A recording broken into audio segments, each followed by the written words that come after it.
This is just a quick video regarding something I have seen recently in the Journal of Medical Ethics. It's a respected journal, and there's something which has been published which caught my eye. Now, I don't usually do videos on sort of political moral issues, if I can categorise them as those, things like abortion and euthanasia and all those kinds of things. I tend to just stick to the concepts of morality generally and the scientific concepts revolving around religion and atheism. But I've decided to make an exception for this because it's so interesting.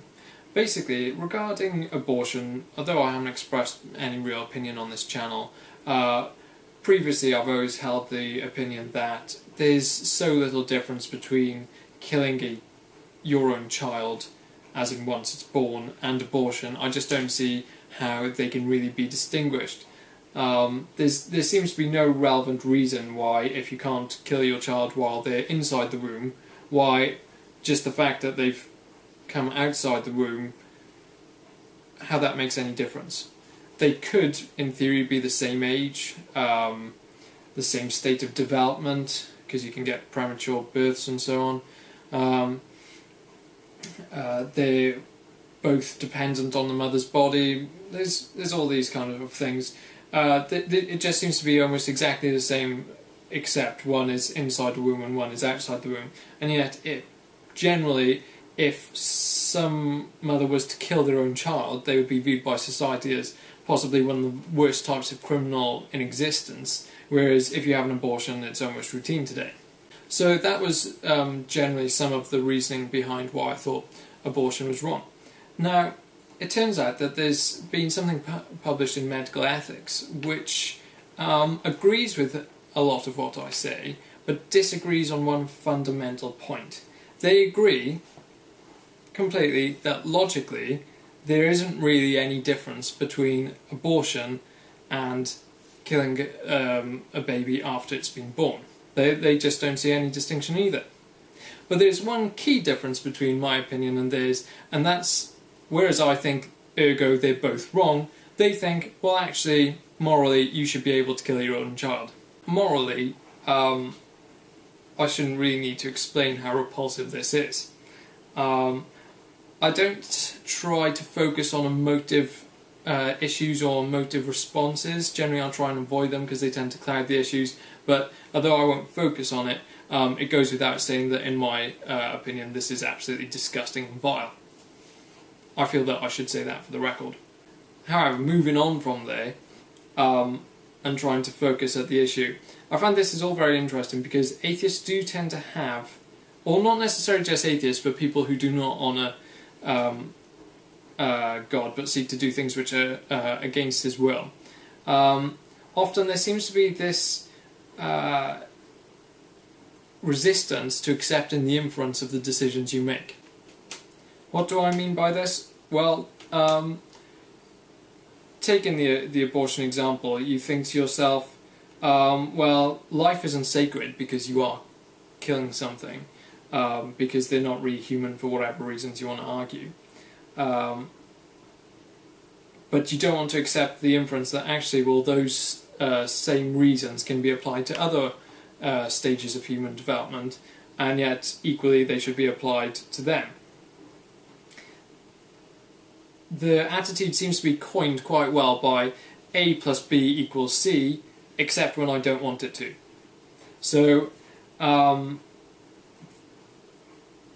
many people would say abortion's okay, and that's fine.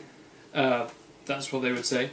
But then, when you take the inference of what that means about life not being sacred, and therefore you're able to kill children if you think that's acceptable, then all of a sudden the logical inference of what's been said previously is not allowed to apply.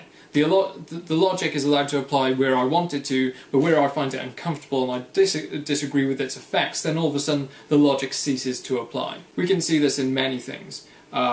There is no objective morality. However, what happened in Nazi Germany was wrong.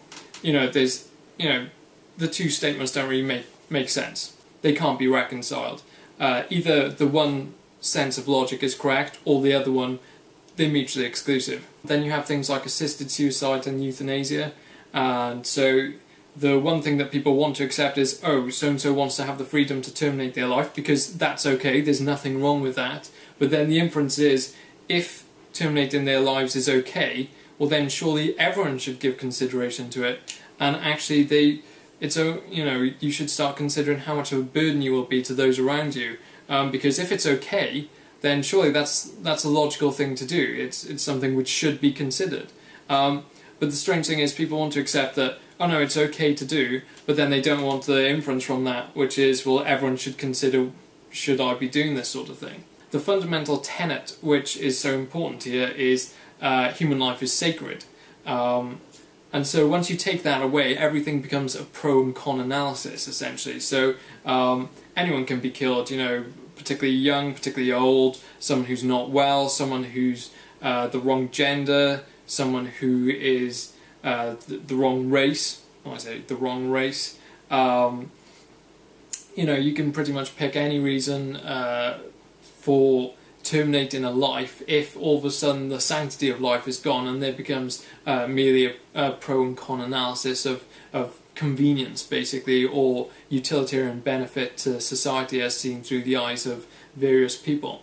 But of course, the atheist view isn't consistent like that. It doesn't say, well, human life isn't sacred, so let's start basing our concepts around that, because when they start doing that, it turns out that when you apply that principle in certain areas, it comes out with a very uncomfortable result that they don't like, because it influences their life in a way which they don't particularly want it to.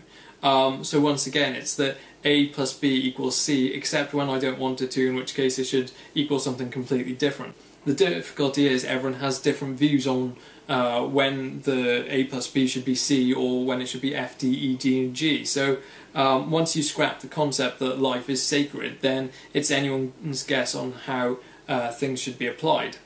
So Bob wants to be able to terminate his life, but 500 million other people don't want to have pressure about whether they ought to end their lives for the convenience of their families, despite the fact that would be the inevitable thing if it was widespread.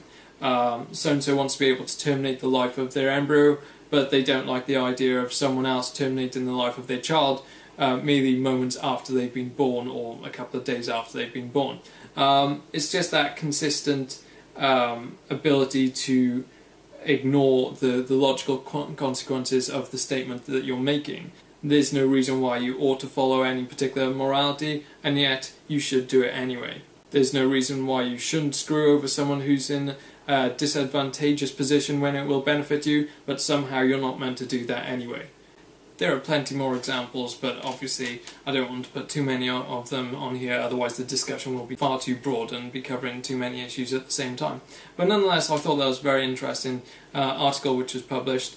And it's also useful for those in America, I imagine, who I think the abortion kind of debate takes much more of a focal place in your society than unfortunately it does in mine.